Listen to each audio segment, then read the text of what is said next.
Welcome to From Heartache to Healing and Hope with your host, Bernadette Winters Bell, LMSW. This podcast explores the many layers of life through the lens of loss and grief, often with special guests who share their perspectives on this universal yet unique process. These explorations can offer you, the listener, avenues to encourage you to have these conversations with yourself, your family, your community, your world. Welcome. I'm Bernadette Winters Bell, the host of this podcast, From Heartache to Healing and Hope. And in this series, same storm, different boats. Wow, wait till you hear this guest. Philip Mehl. He is, I call him a Renaissance man. He wasn't terribly comfortable with that title, but that just shows you his humility about all the things that he's done. Here as a frontline worker and with frontline workers, in a facility, offering care and hope and showing resilience. I think you're really gonna like this. Hope to see you soon. Take care.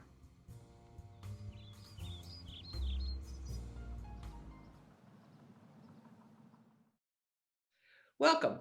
I'm Bernadette Winters Bell, the host of this podcast, From Heartache to Healing and Hope. And I'd love to introduce you to my special guest today, Philip Mehl. Welcome, Philip. Thank you. It's so good to be here. So good to see you. It is good to see you. Thank God for Zoom that we can see people. Yes. So, would you be so kind as to introduce yourself to my audience? Because I consider you a Renaissance man. So why don't you tell them all, well, a lot of the parts of Philip. Oh boy. Well, with that kind of title of Renaissance man, I don't know if my own description will match that, but I am a social worker by trade. I always identify as that first. It's kind of not only my profession, but really my life philosophy. And where that has led me in my career is in various aspects of healthcare and mental health care, from private practice to trauma work in ER centers. I've worked with employee assistance programs, and but predominantly in the field of long-term care.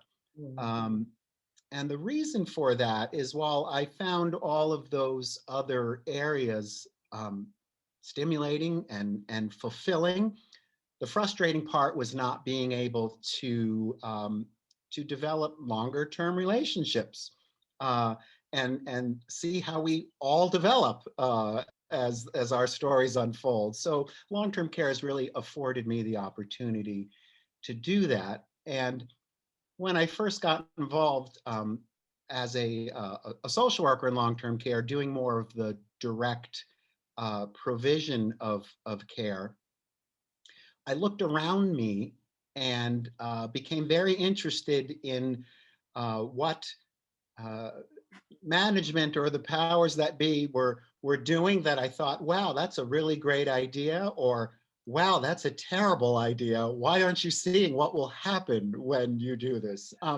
So the systems aspect of social work is very satisfying to me, in that when systems work well, we're able to impact a very large number of people in hopefully healing and progressive ways.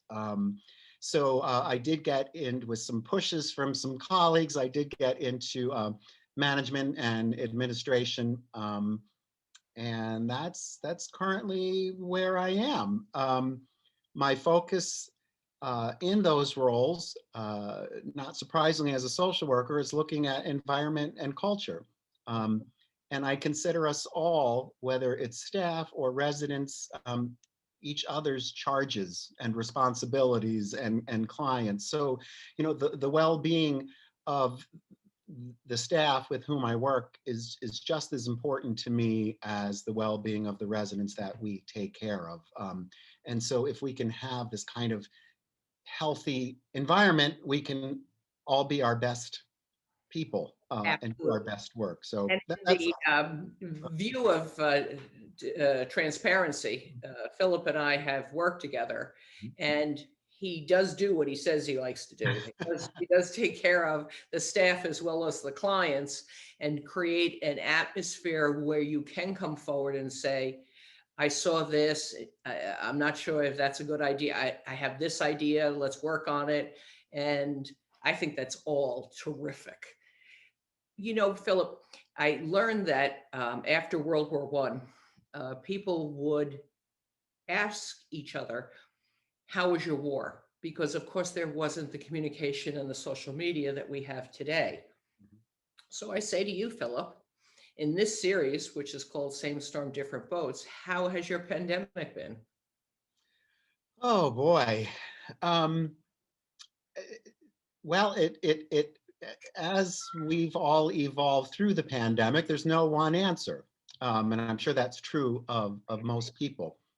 Uh, when all of this really started to become real way back last spring, the facility in which I currently work, I am fortunate enough to have really tremendous staff, capable, smart, funny, resilient, um, and for the longest time, as we saw this terrifying wave of sickness take over our communities and other facilities, we had managed to keep this buttress up against it all, to even a point of false security, thinking it will never come in here. And even while other long-term care institutions were starting to tally up high numbers of positive cases and such, we were putting zeros up on that board for quite a while. And we felt really good about that. But at the same time, we had also created for ourselves, unwittingly, something maybe not so healthy, in that we thought that, maybe not overtly, but we weren't going to be affected by this. And when we did start to have our first positive trickle, and it was devastating. Yeah. As if we had convinced ourselves that we were stronger than nature and we were stronger than the forces. So we went from feeling like healthcare gods to absolute failures, and obviously both of those extremes are not accurate. Right. And so through that, I have always maintained, Bernadette, that human beings are so remarkably adaptive, even as we don't realize it. You know, we could commiserate together and saying, "Oh God, isn't this terrible? Oh God, how are we going to get through this?" Oh, and realize even while we're commiserating, we are actively getting through it. We Yeah. are And actively. we're sharing ideas of how to be resilient, right? Yes. And go Yeah. forward. And so I don't think we give ourselves enough credit, you know, where we think this is terrible, I'm never going to get through it. Yet each day we say that is another day that we've gotten through it. And, you know, that kind of strength perspective, in my personal life, but also in my work as a social worker, is so important to hang on to. We just simply do not give ourselves enough credit for what we are doing well, simply because the outcomes aren't comprehensively perfect, or we don't feel comprehensively exuberant. Who does in a pandemic? Exactly. And when we ask anyone, how are you doing? Well, not so bad, but these are the things I've done wrong or haven't done as well as I wanted to. Besides not mentioning what they've done right, it's not even a balance, you know? Yeah. So we assume we're supposed to do things right. So we don't give ourselves credit for that. That's just, we should be doing that. Yeah, you're absolutely right. You know, and it's not completely different from when you know, I may have a staff person, or I have two children of my own, but maybe a staff person coming in, and then over a coffee break we'll talk about you know, how that incorrigible child of ours did this and this and this and this, and we will just blame ourselves for you know, every bit of trouble that our child has gotten into. But when someone else will say some sort of success story, we say how lucky we are. And I have trouble with that because we'll take full responsibility for everything that goes wrong. But if something goes right, we don't, why are we uncomfortable with saying, yeah, I had something to do with that? You know, when our kids go out and are nice to other people or work at their music as your girls, and we hear about that and somebody says, oh, I saw, and give you a compliment for it. A piece of that is you. Absolutely. You didn't practice, she practiced, but you perhaps instilled the love of music or gave her first instrument or gave her the space to say, try. If you hit the wrong note or 24 of them, it doesn't matter. You're trying, right? And so we are surprised when we hear of our kids doing well out there and other people say, giving us some credit. Well, you know, it's like when little children have a birthday.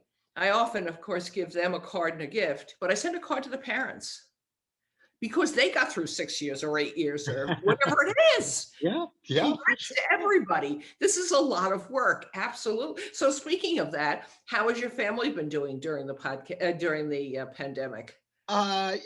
You know, really well. So as you alluded to, I have two, well, now adult daughters. I'm sure really. that you remember them running around. Exactly, little ones. Yeah. You know, our previous facility, but yeah, I have a 22-year-old who is just finishing up her master's in cello performance and musicology, and she's down in Brooklyn. And boy, she was through the heart of when, you know, Brooklyn was the epicenter, and yes, she managed to keep safe and keep doing her thing. And she's my bohemian down there, and she's loving it. And my younger daughter, Madeline, she is in her undergrad, and she has switched schools, which I applaud her for. You know, I said to her, the worst thing we can do is stay in a situation which we know isn't working for us because we're afraid to make a change. So that's not failure. And so she's an urban studies major, and she's moved back locally, and she is a essential frontline worker as she gets through school. She's works in a grocery store to help pay bills, and they're doing marvelous. And then my husband at home, he works primarily from home, but you know, he goes out and he fixes people's complicated computer issues, and he's super careful. And that's a frontline worker to me.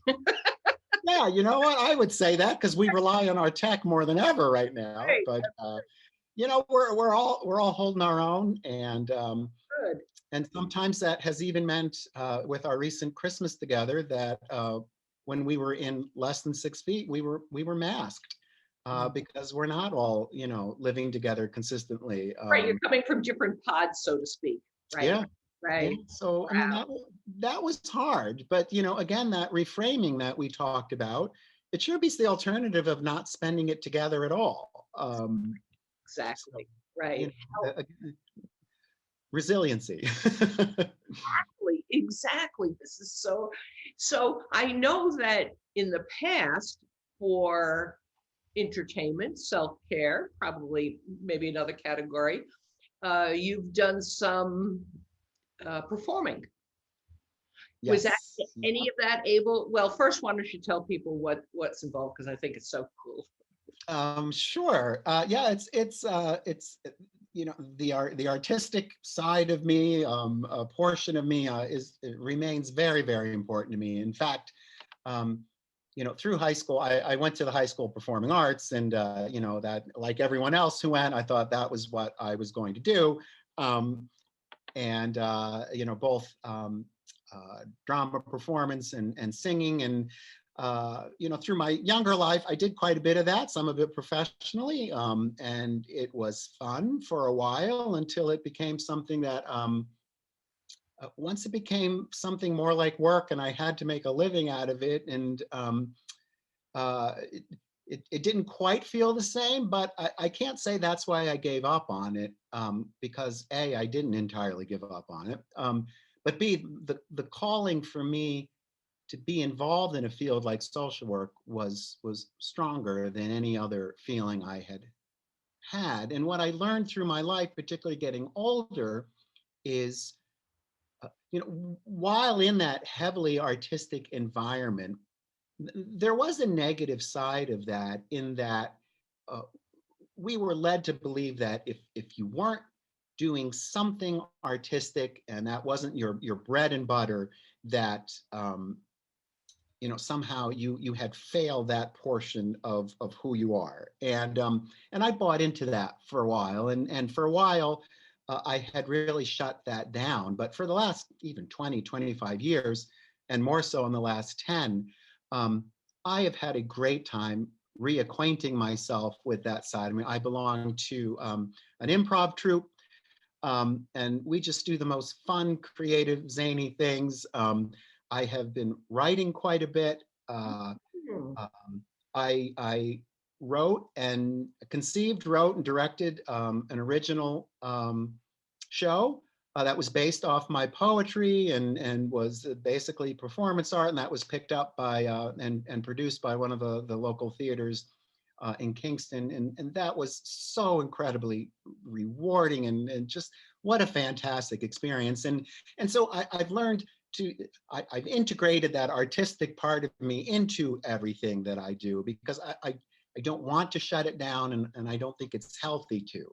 Exactly. And as we both know, it's the balance of things, whether it's bitter and sweet, or clinical and creative, whatever that we're trying to balance, that's what gives us peace in our spirit and some joy. Absolutely. Wow. Every time when I see that you've been at the Improv, I probably even wrote this to you. I'm not a person that feels jealousy hardly ever, but I'm jealous when I see it. Oh.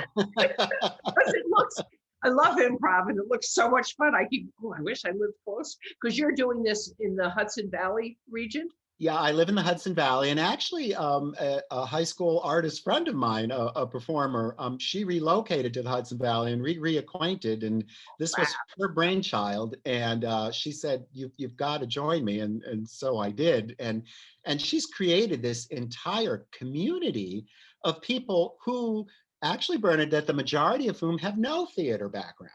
Wow.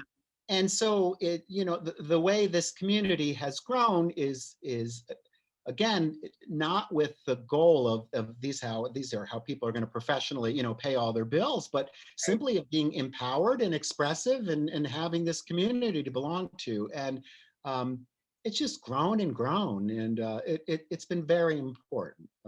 Of course, because when we give people a place to be brave and to say, try it, we're not going to put it out on the 6 o'clock news if you don't want to, the film of this. So just give it a try, and you might enjoy it. You might make a mistake, and then we'll figure it out and make it better. And I know that when people try things that maybe they've thought about, maybe they're not sure if they can do, and it kind of works, it's like such a revelation for them that they're stronger than they know. Yes. I love that. I love that look. Right. Yeah. You have it on now, like, wow, I could do this. Right. Well, we think that's not who we are, and it totally is. And particularly improv, the whole stuff, there's really no wrong answers. There's no wrong choices. I mean, there's some structure to it, but I mean, basically, it's very empowering. Yeah. Wonderful. So of all the things creatively, clinically, socially that you've been through, and I know that you're a positive person, but you've been through some difficult things. What gives you hope for the future? Yeah, and it's funny that if we had this interview, let's say a month ago, I would have been, I may have said, you know what, I don't feel any hope. I don't think I can do this interview with you. This has been a process for all of us. And so there were periods where I just felt this was so overwhelming, that despite our best and diligent efforts, and I never once put my head on the bed thinking I didn't try hard enough. That, that's not something I often suffer with. Maybe trying too hard could be something. Yes, okay, I'll go with that one. But and still not having the universe align the way that I wanted to, and just this pandemic, particularly in healthcare. It's funny when I would read about people who are so bored and they can't go out in the pandemic, and they can't go, and boy, the luxury of being bored, it's something, our perspectives are all different. And so I never, I've been working harder than ever, and anyone who works in healthcare is working harder than ever. And particularly in an administrative role, I've often been working to some degree 7 days a week, as we try to fulfill all the guidances. And what became most crushing for me in my lowest point was not the amount of work. I have found I can take on enormous amounts of work for a long period of time. And but the way that the part that gave me the most feelings of hopelessness was our inability comprehensively as a people to unite against this. And even to the point where, the pandemic is new to all of us. But to have the Department of Health, led by the governor, releasing new updates and new mandates, and new to the point where people not in healthcare may not be able to but these new rules that had to be implemented instantaneously were coming out nightly, sometimes 8 o'clock at night, sometimes 5, and the burden was on us not only to receive it, but to implement it, and then to be threatened by our state government, Department of Health, whereby if you can't contain this pandemic, there were threats to nursing home administrators and such of criminal liability. And that's what was most crushing, in that we're all in this together. We are all in this field trying to take care of our most vulnerable, trying to keep our staff, who are just as impacted by it, but maybe not so much physically, but certainly emotionally. No, and you want to keep them motivated and safe and able to physically to continue to do the work. And it's not any one person's or anyone's facility's job to contain the whole pandemic. Yeah. Right, and so, having that kind of conflict internally, and I'm sorry if I've meandered a little bit away, but that's when I felt at my lowest, where, I'd go home to my husband and say, screw this, I can't do this anymore. I've never worked harder, and yet I'm being threatened by, the people who are supposed to be supporting us and help. And, this has really held a mirror up to our entire lack of sufficient infrastructure, and that could be a whole nother topic. But so when I got lost in that, I did start to feel real despair. And I did start, what am I doing this for? If we can't work together on this, I can't, a small group of us can't do it on our own. But there was some reframing I really had to do, not to mention some much needed. I got 3 days off. I've had 3 days off since last spring. But it's amazing. Some lovely colleagues of mine insisted, they took all my calls and all my emails, so I was unplugged from work. And that short amount of time, and plus the innate desire to not be stuck in that despair, that's not who I am. No, it is not.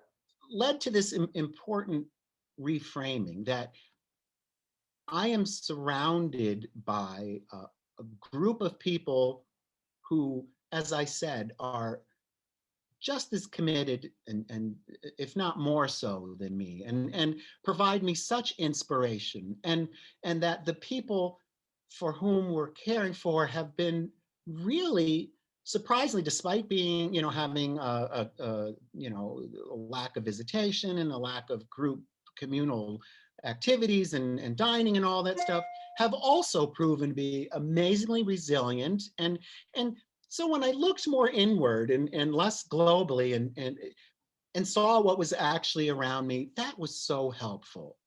because I was missing the forest through the trees. And then again, to put my head on that when all this is done, and it will be done someday. Right, that's um, right.